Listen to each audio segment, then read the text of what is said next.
This is a 2018 Cadillac XT5. And for a while, this used to be Cadillac's only crossover. Some of you might have been confused by that statement that I just said right before I cued the intro. And that's because if you know anything about Cadillacs, we all know that Cadillac makes the Escalade, when that's gotta be like their most popular Cadillac model you can buy today, actually. But during 2018, 2017, that era, Cadillac pretty much mostly only had sedans with the exception of the Escalade. They did also have the SRX at the time, but yeah, it wasn't particularly that popular amongst the Cadillac lineup. And so back in around 2017, that's when Cadillac decided, hey, apparently the market for some stupid reason likes to buy a lot of crossovers. Maybe we should start making more. And so that's what this is. Their updated crossover that was supposed to start the rollout of the rest of their lineup. And yes, the reason why I'm saying this is a crossover and I'm not counting the Escalade as one is because the Escalade technically is not a crossover. It is an SUV based on a truck platform. Yes, the Escalade really is based on a truck platform. You know, the same platform that the Chevy Silverado and GMC Sierra are based off of. That's what the Escalade's based off of. Not this. This is supposed to be the more car-like crossover SUV, whatever they call these things. And so, let's explore what Cadillac decided to do to revamp their whole lineup of crossovers. And just a heads up, this is a used car, so it's not particularly in the cleanest of condition. I'm working with what I got. Also, some things don't exactly work and are kind of broken, which I think they're going to be in the process of repairing a few things, like the key, for example, but she's been used a little bit. She's got some mileage on her. But with that side note out of the way, let's begin the tour. And as always, we start our tours here at the front of the vehicle, where we've got Cadillac's, not particularly revamped, but definitely cleaned up design over the previous generation Cadillacs, where they kind of had a big, square, blocky grille, nothing really particularly fancy, but this definitely classes things up with all these horizontal slats right here. You got the Cadillac badge, and because if I recall, it was 2016 was the year they decided to get rid of the wreath. Yeah, this is the wreathless Cadillac logo right here. Overall, very handsome design. Cadillac absolutely nailed the design of this front end. No complaints with it. I do, however, have some complaints with the headlights. If I'm looking at this right, yep, I'm seeing, ooh, that's not a halogen bulb, is it? That's not good to see. It might be HID, but no, that's not a particular bulb I want to see. We do have an LED daytime running light here, but sadly incandescent turn signals. Yeah, what's with cheaping out on the headlights here, Cadillac? I don't think your customers would appreciate that. And in terms of your powertrain options, they kept it really simple. They just slapped the same V6 that they slapped in the Traverse and the Acadia and straight into here. And sadly, despite that, this is basically on the same platform as the Equinox and the Terrain. The Equinox and the Terrain basically never got this V6. You can only get it on the Cadillac. But it's basically GM's standard 3.6 liter V6. It's nothing particularly fancy or special, but, well, considering the age of this car and the engine options available in the Equinox and the Terrain at the time, including, oh, I forgot the Enclave too. Yeah, nice upgrade over the rest of the lineup. But despite this being Cadillac's compact crossover, well, it doesn't exactly feel all that compact. And I think that's because they decided to expand the dimensions of this compared to its platform mates, just to make the car's presence stand out a little bit more. Yeah, overall dimensions, it still fits in the compact crossover segment, which means only 2 rows of seating and nice wide floor area for your trunk space. We'll get to that in a second. I say that because we usually stop at one place before we even get to the trunk, the fuel door. And the reason why is because I have to check to make sure that they place the fuel door in the right spot. And thankfully, they did. They did actually place the fuel door in the right spot. It belongs on the driver's side of the vehicle. It is capless, by the way, and because if I recall, this is the all-wheel drive model, I believe this has a 22-gallon fuel tank. And finally, we come to the rear of the XT5, where we discuss taillights, where, once again, you guys know my usual complaints with GM taillights. But the thing is, though, they do actually do it correctly on a rare handful of vehicles that they sell here, like the new Suburban, for example. But they still don't do it correctly here, even on Cadillac's highest-end vehicle. While they do get some credit for making sure that every element of these taillights is LED, including your brake lights, turn signals, and your reverse light's actually right here. That's an LED reverse light. Once again, they failed to pass the other test. Where's my amber turn signal Cadillac? Come on, it's a Cadillac. I expect the best from you. And we have no amber turn signals. But now that takes us into the cargo area. If I recall, this does have a hands-free option. I don't think it's working at the moment. I said some things don't work on this car, and I think the hands-free might be one of them. But we do still have a standard power trunk. And in terms of your amenities here in the trunk, well, let's see what we've got. Well, we got some underfloor storage here that I'm seeing right off the get-go, and no spare tire, just a fix-a-flat kit. That's disappointing. Oh, what's this? You got a little hook here? Are you supposed to hook this? Ah, that's cool. You got a little hook so you can keep it up and while you're changing your tire. And oh wait, but what tire are you changing? You don't have a spare tire. I'll admit, well, we do have a lot of space going this way. Well, width-wise and height-wise, could be a little better. I mean, my head isn't completely in the roof, but let's just say that the sloped roof isn't helping. So in order for me to actually fit in here just fine, I basically have to lie down like this, kind of against the seat, so that my head actually has room. Because if I move my head any closer to the camera, it's going to get cut off in the trunk lid here due to this sloping roof line. So yeah, be aware if you have tall items. Tall items might not fit in here all that nicely. In terms of other amenities we've got back here, well, we got some LED lighting on the sides of the car, which is interesting. I also see we have a 12-volt outlet right here, and what's this panel? Might just be a vent for who knows what. And then, oh, wow, this is, for being such a big car, you'd think it'd be easier to move around back here. An interesting thing that GM allowed you to do before they got rid of it with the new Equinox and Terrain, there's basically little levers you can flip back here. Oh, there we go. That took more force than I thought. To fold the seats forward. That seat's a little too far back for this one to fully fold flat, but I mean, it's mostly flat floor. I mean, could you car camp in the back of this? Let's see. Short person like myself, yeah, probably could car camp in the back of this. Yeah, it's an okay cargo area. Just trunk line needs to be fixed just a little bit.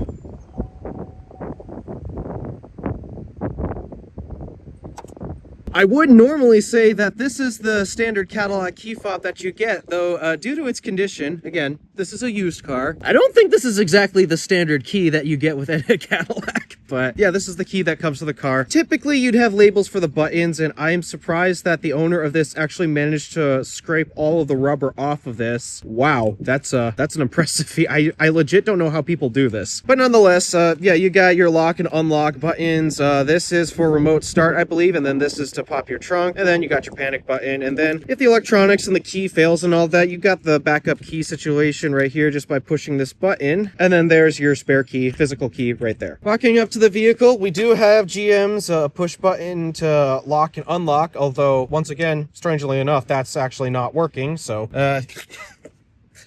typically it works. And let me put this stuff over here because that's not important for the video. This particular model actually has Cadillac's standard interior color option. Yes, it's not a jet black, which is really nice to me because I hate that basically every car around here is jet black. And my personal vehicle, a 2019 Buick LaCrosse, jet black is an option instead of whatever cream interior that it has. And that in itself is beautiful. Why do people option on boring interior colors? I don't get it. But I do love the contrast of this cream and the black dash and such. It's a nice interior color combination. Coming to your seats, again, it's a used car.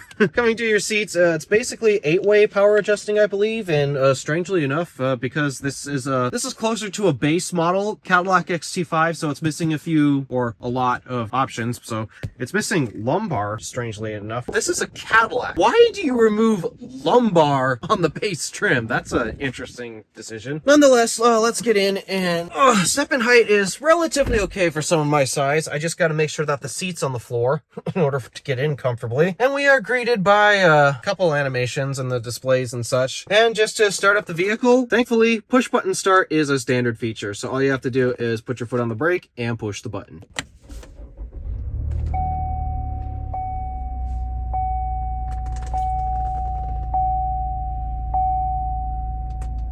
So we'll start with the tour on the door panel here, where we've got our materials of some leatherette trim. This is not particularly the type of material I'd want to feel in a luxury car, but yeah, it's a pretty plasticky, it's kind of fake leather and such. This down here is real leather, including on your armrest here. In terms of your window controls, it appears that your front two windows are fully automatic, but if I had to guess the rear windows, there's nothing in that, yep, okay. That's auto down, but it's not auto up. Come on, Cadillac, you're a luxury brand. You gotta get these details right. But then we also have a window lock up front along with our mirror controls and such. This is basically the same panel almost lifted out of my car, but we got some chrome tips on the window controls here. So interesting. The door handle is made out of aluminum, and when we come to the side here, we'll find our electronic parking brake, our interior light dimmer switch, and then if this had the heads-up display, you'd find the controls here, but because this car does not have the heads-up display, it's just a little storage pocket right here. And in terms of materials throughout the rest of the car, the dash is... Why is this plastic? Oh, Cadillac, what the heck? This is an interesting... this feels like leather. I'm not sure what this material is, but... no, it wears like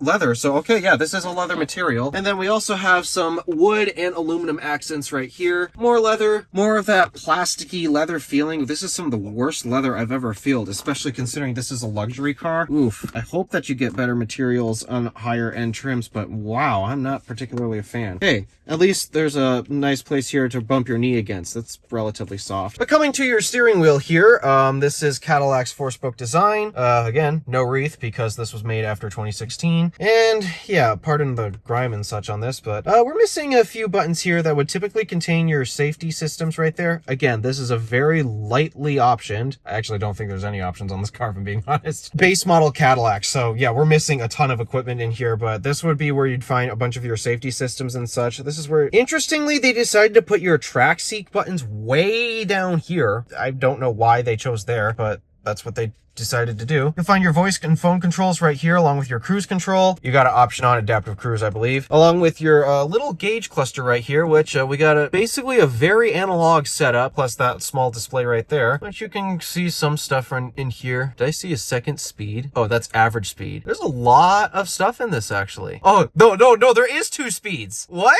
Huh, that's a very interesting reconfigurable display there, albeit it's really tiny. Well, let's discuss some storage related items real quick. In terms of your center console, the spring appears to have broken, but yep, center console, relatively standard, hopefully not this dirty. And other cars, again, this is a used one. Wow, was this used? And right in front of that, oh wait, in there you'll find a USB, 2 USBs and an aux jack, along with, you see that crest down there with a bunch of gunk in it? That's supposed to be where you program new keys to the car. And you might have noticed in front of that, there is a wireless charging pad, although interestingly, once again, it doesn't work like a lot of stuff in this car. You'll find cup holders right here from the slide out thing, and yeah, they're a bit disgusting. And I believe you can get them heated and cooled as well on higher end models. You'll also find a few buttons here for your traction control off, which is very important because actually in this generation of Equinox and Terrain models, they stupidly hid that within the gauge cluster, so thank goodness we have a proper button to shut that off. We have a drive mode selector, which, what do we have for drive modes? We have all-wheel drive, which is what we're in. The button appears to be stuck. Shit, the button is stuck. But apparently that's how you also toggle on your all-wheel drive. Oh gosh, yeah, this button's actually stuck. That's not good. Oh, it's kind of working. There we go. Okay, so the button's kind of working. It's just really gunked and jammed up. And yeah, that's also how you toggle on and off of the all-wheel drive selection. Oh, and then we also have, for more storage, we have a pocket right here that you could fit a cell phone. And actually, we also have a pass-through underneath, which is very useful and helpful. And all of this was made possible thanks to this nice space savings electronic shifter, which looks very similar to the one in my car, but there is a slight difference. It comes to a point here at the bottom. That's a Cadillac signature thing. But the way that this shifter works is exactly identical to my car. To activate it, you put your foot on the brake and push the button, pull back to engage drive. And if you want to engage manual mode, you can pull back again and shift via some paddle shifters on the back, though interestingly, they're not labeled which paddle is which. That's an interesting decision. For neutral, you just push up and hold, and yeah, the car's in neutral. And then for reverse, you just push up and to the left. I forgot to hit the button. And now reverses up. And then we've got a very not so nice high quality camera. Yeah, it's not a very good camera, if I'm being honest. We do have trajectory lines, which is nice, and parking sensors, but wow, that's a really bad camera actually. And then for park, we just push the P. Moving up, we come to our climate controls here, where you might think these are capacitive buttons. They're actually not. There's little indents in there that unfortunately, it doesn't show up well on camera, but there are legit indents in here that you can push to turn on your climate controls. It's dual zone automatic. Is there a sync button? No, I do not see one. And if there's one thing that I don't like about this particular climate setup, it's that you are unfortunately going to have to go into this menu to control things like sync, to resync your climate, and this is also how you control your zoning as well. And so I'm actually a bit disappointed in this setup, because especially if you are forced to go into the menus for some controls, then you need a quick button to get there, and this unfortunately doesn't really have that. Okay, it does have that right there, but yada yada yada. These are not touch capacitive buttons. They are physical buttons. Like, I'm lightly tapping it right now, nothing is happening. And that includes your 3-stage heated seats, and if you were to spring for a fancier model, then you'd also get 3-stage ventilated seats. This section, however, is touch capacitive, for better and for worse. Coming to our audio system, which is what this thing controls basically, you'll find a mute button right here separate from the volume slider, and yes, we do have a volume slider. And so, let me make sure my thing is playing something. Yep. How about we take a sample of the Bose audio system in here?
Awesome audio system. I love this audio system so much. Coming from an audiophile. And I guess that'll take us to our 8-inch infotainment system right here. Oh, well, with a few extra controls. Apparently this will toggle your parking sensors. And then your hazards button is actually right here, and it's a touch capacitive button. So yeah, there's that. But yeah, coming to our 8-inch infotainment system display here. This is Cadillac's Q system. I don't know if this is the older version or the newer version. If I had to guess, I believe it's the older version of their Q system. But thankfully, it's very simple and very similarly laid out to all of GM's other products. So we have our audio menu right here where we can visit our different radio and media options. The home button for this is located right here, which honestly, I think this is a bit of a mistake. I think Cadillac should have put the home button over where the mute button is. These two buttons should be swapped because I think I'd be hitting the home button more often than I would be the mute button. So I think these buttons should have been swapped. But yeah, audio, and then we come to our phone right here, which I'm not going to open because that'll open up all my contacts and such. And strangely enough, this is not equipped with Cadillac's navigation system, and instead you have your OnStar based navigation system where you basically call them and they give you directions. Yeah, it's pretty dumb, but okay. You'll find a menu here for your text messages. Again, this is your climate menu right here where you can control all of your climate settings. And then we have one of my favorite features, Apple CarPlay. It's not wireless because this is 2018. Wireless CarPlay wasn't available at the time, I believe. But we still do at least have Apple CarPlay where, yeah, it doesn't matter that you don't have the factory nav. You can just plug in your phone and then you get any Maps application you'd like. Apple Maps, Waze, Google Maps, whatever you prefer. And in terms of settings, let's see what we've got for some settings. It's pretty similar to what you'll find in most other GM products like date and time, rear seat reminder, which is something I always shut off. It is the most annoying thing ever, but I'll leave it on for their sake. Language, valet mode. You'll also get a teen driver mode as well. Different radio, vehicle, Bluetooth and stuff. Apple CarPlay display. Yeah, pretty much all the other basic stuff. The only thing worth actually noting is the Wi-Fi hotspot that this has. Well, and you can connect this to Wi-Fi networks as well. And that's a basic summary of the infotainment system. It's really simple, but it being being really simple makes it really easy to use. Then coming up here, we'll have our frameless mirror here. This is really nice. And if you spring for a higher end model, you can actually get one of those camera systems where you flip the mirror up and it turns on a camera. You'll find your OnStar buttons here along with your dome light controls. They're LED. You'll find a sunglasses holder. Oh, no, it's not jammed. I just didn't open it right. Yep, sunglasses holder along with some HomeLink universal remotes. In terms of your sun visors here, they've got illumination, mirrors, and it detaches and extends. And is that true of the passengers? Yep, illumination, mirror, detaches, extends. We do not have the panoramic sunroof on this particular model, as you may have noticed. Again, base model. And before I forget, let's talk about the glove box. I'm surprised it's not dampened. I think it's actually broken. I would have expected it to be dampened, but definitely not dampened in this case. But it is nicely felt lined. Hey, my chauffeur upgraded to a Caddy! Two things. One, I am not your chauffeur. And two, you are the worst. Thank you!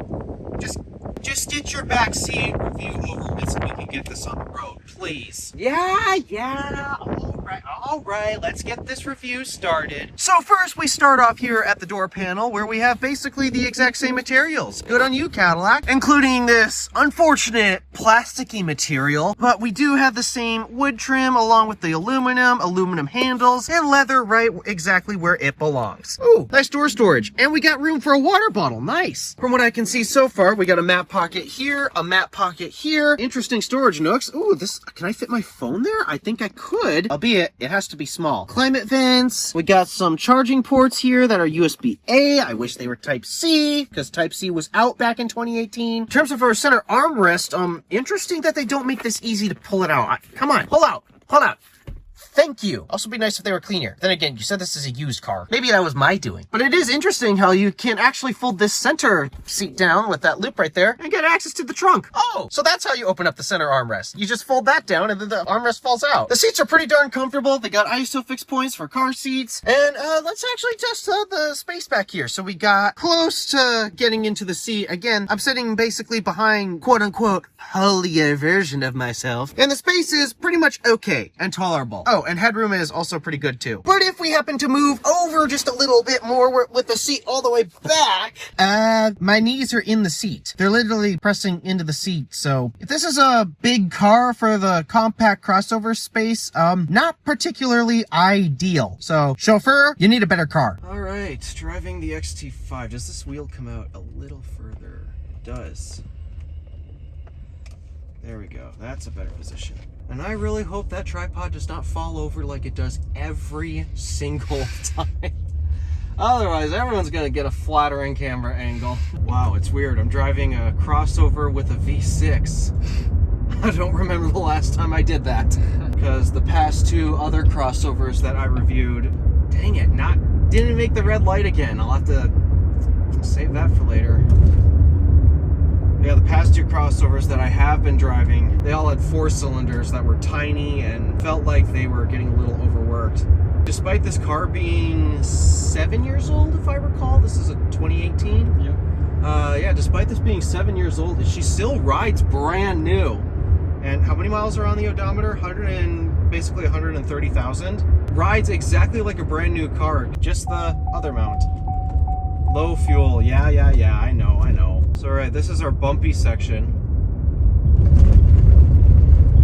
Oh, this rides way better than my car. My car's already got an amazing suspension. How do we do in that corner?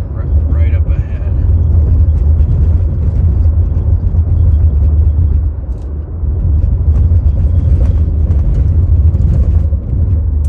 So yeah, definitely doesn't like corners. That's the case with most of these crossovers. They're just, centers of gravity is so high up that they don't like cornering like this. There's a big reason why I still prefer sedans over crossovers.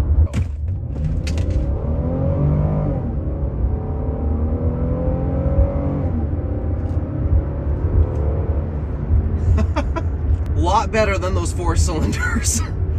So much better.